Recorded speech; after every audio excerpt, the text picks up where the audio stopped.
All right, we at the house today on day 151. It's a blessed thing. All praise to the highest for y'all being here with me. We're just gonna have like a little talk. Because why not? Bring some scripture out. Because why not? So your gifts. What are your gifts? What are you meant to do? What are you meant to provide for this world? What are you meant to give? Do you know?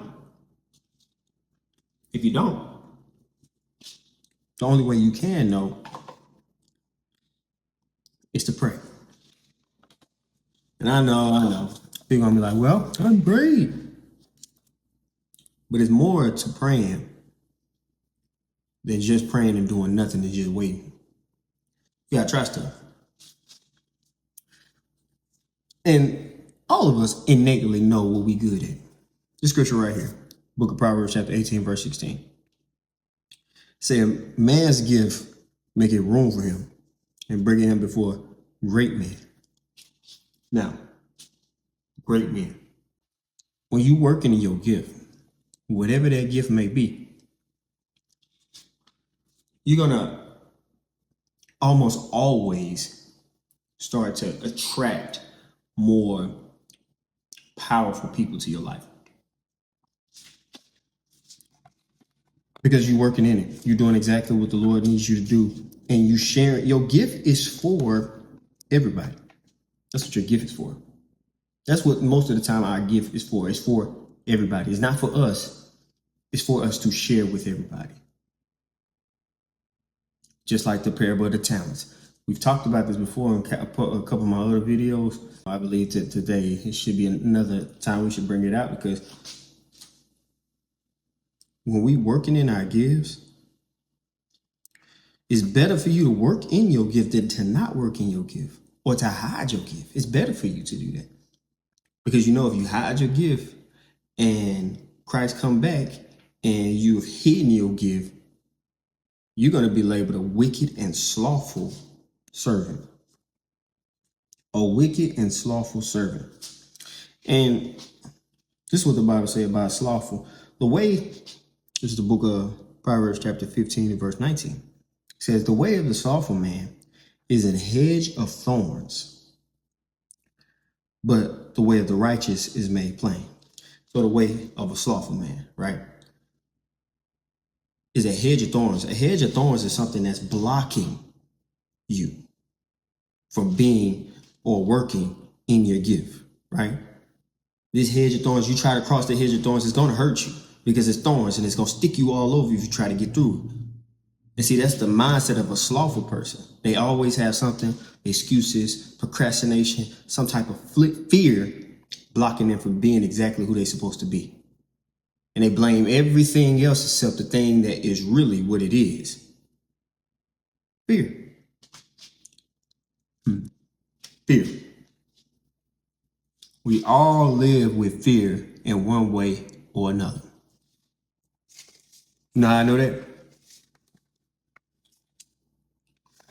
Because most of us have fear of man that we live with.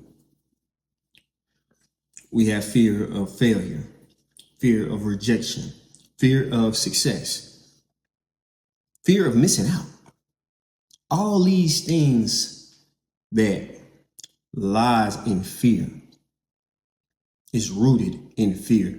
But we missing the one thing that we should fear of all, that completely obliterates all those lesser fears, which is what? The fear of God. The fear of God.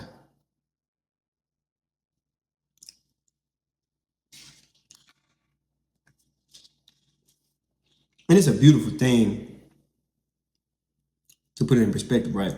Because all these little fears are set up as evil against you.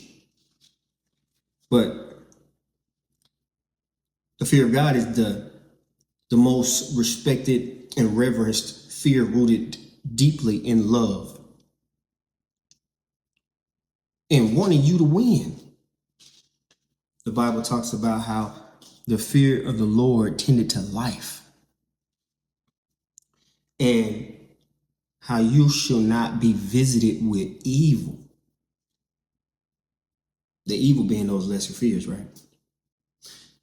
So put that in perspective the next time that you're supposed to be working in your gift, and it says in right here that your gift gonna make room for you. Put that in perspective the next time you say money is the issue.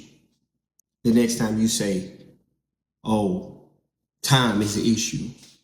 The next time you say, oh, people judging me is the issue. Where the gift is gonna make room. It's gonna move all those less fears out the way. It's gonna make you powerful beyond anything you can ever imagine, bringing you before great men, as the Bible says. And then that puts you in a different mindset where you can work, you can move, maneuver how you need to maneuver.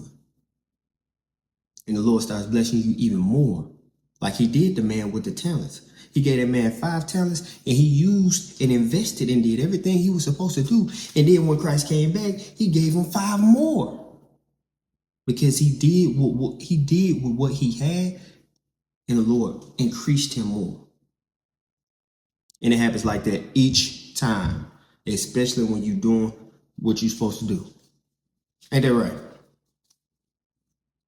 What you doing? My tagger. The tagger died? I know.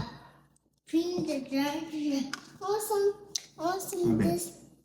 Now, we're not gonna be too long. That's it. Can I have This is simple. Have your work in your gift. Forget about the things that you can't do. Forget about the things that you think is holding you back. Forget about all those things and work in your gift.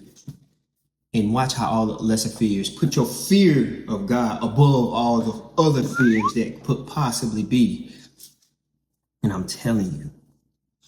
Say, look, I'm telling, say, point out. I'm telling you, things gonna work out. You're gonna be brought before a great man.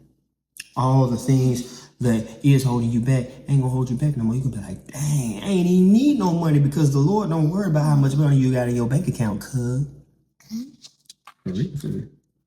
So, all praise to the eyes. We don't need it there. Been a blessed little thing. I don't like to go too long because I know people's attention spans like 3 seconds. But yeah. So, tell them what they need to do, yeah. stay in it to win it? Stay in it to win it. All praises to the highest.